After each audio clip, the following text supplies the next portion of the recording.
This simple act of donating life-saving blood is complicated by the fact that hackers are now targeting blood banks. My doctor said I should donate. Nick Hofschneider is making this donation at a Tampa One Blood Center. And it feels good.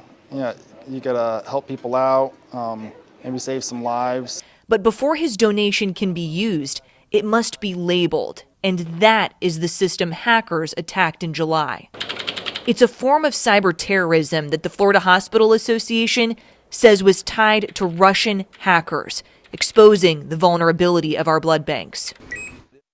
With its labeling system under attack, One Blood employees were forced to manually label each donation, which drastically slowed deliveries to local hospitals. Something that may take 30 seconds to label a blood product may now take 5 or 6 minutes. Susan Forbes, a vice president with One Blood, says the biggest impact was on type O blood and platelets, which only have a shelf life of 5 days. These are the products that are in the highest demand by hospitals, and so that's where we started to see that immediate need. Platelets, which are used in high-risk procedures and surgeries. So critical need for this blood supply that was completely cut off.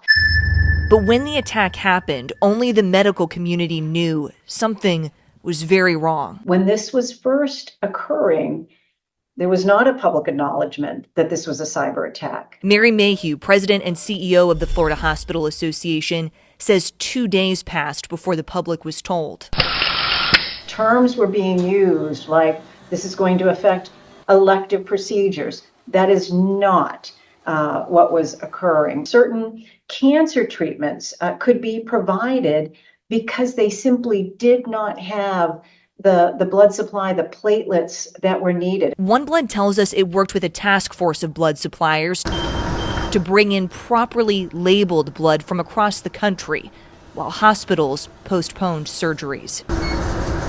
It wasn't until Friday that we saw data about the level of dependency on the national blood supply. At one point, we were receiving over 80% of the platelets for Florida's hospitals from the national blood supply. What do you think when you say that out loud, that that's what you just came out on the other side of? Had there been any kind of a crisis or demand for blood in any other part of the country, we would not have been able to receive the volume of platelets from the national blood supply that we critically needed in Florida, which is why this really is an issue of national priority. National and international.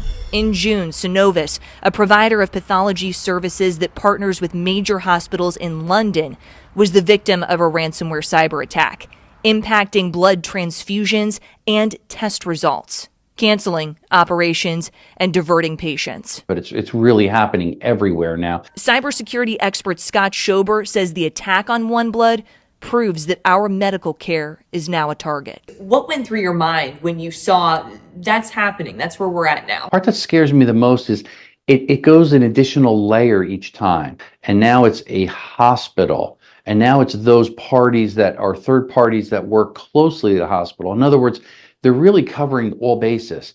Everybody is a target. One Blood says it was able to return to normal distribution within 10 days. It is now working with cybersecurity specialists following their advice to try to prevent a future attack. In Tampa, I'm I-Team investigator Kylie McGivern taking action for you.